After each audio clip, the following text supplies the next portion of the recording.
Okay, this video is all about Mat 1. Magno-notify tayo sa SSS, okay? So, punta tayo ng SSS. Type nyo lang yan sa inyong mga browser. And then, members portal. Pag nakaganyan yung nakita nyo, click nyo lang yung arrow na blue. Ayan. And then, eto na yung sign in account. Siyempre, kailangan mag-sign in muna tayo. Ayan, pag nakapag-sign in na kayo, syempre yung password. Pero kung hindi po kayo makapag-sign in, forgot password po kayo. And mag-i-email sa inyo si SSS ng dapat nyong gawin.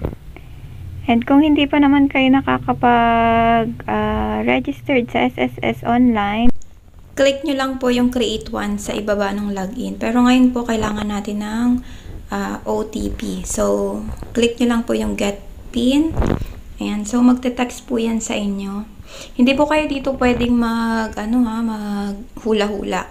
Magte-text po yan sa inyo sa number na nakasave sa SSS.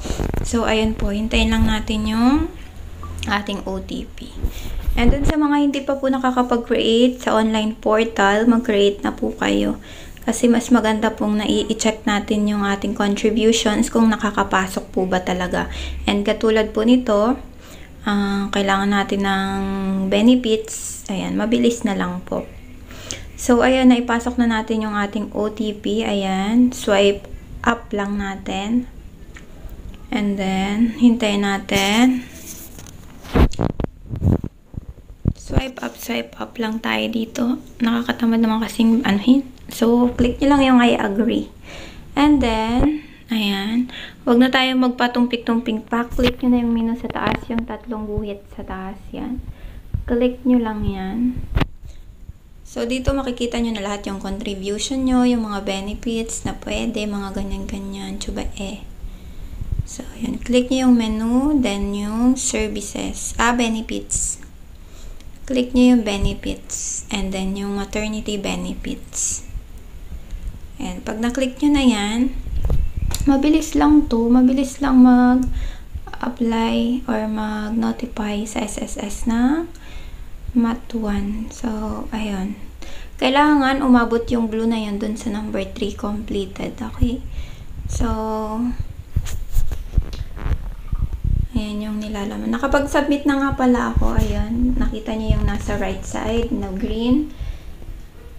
May nakalagay na submitted. Nakapag-submit na ako. Kaya, pero hindi ko na i-video ng actual. So, papakita ko na lang sa inyo, no? So, dito sa under the application, ayan yung, di ba? Apply, review completed. Dapat matapos yan. Ilagay niyo lang yung expected date of delivery. Kunyari, June 5. 2025, syempre, kasi January pa lang naman ngayon. So, ayun. Ayan. Do you want to allocate portion of your maternity credits? Kung yes, click nyo lang yung yes. Ayan. Yes, I want to allocate which shall be deducted from my SSS maternity benefit to days. So, yung days. Then, last name, first name, kailangan yun. Ayan. And then, kung anong relasyon mo dun sa paghahatian mo or pag-allocatean mo ng benefits. Kung tatay ba yun ng anak mo or someone na pag-aalaga sa'yo. Pero kung ayaw mo naman, kung wala ka namang trabaho sa company, mag-no ka. Katulad ko is voluntary ako. So, ayan. Next lang. Pag napindot nyo na po yung next na yan, magdedire-diretso na po yun. And kung hindi man po mag-appear agad yung submitted dun sa right side, ulitin nyo lang po ulit. Ulitin nyo lang yung process na ginawa natin from the top.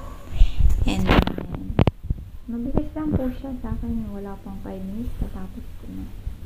So, yun lang po.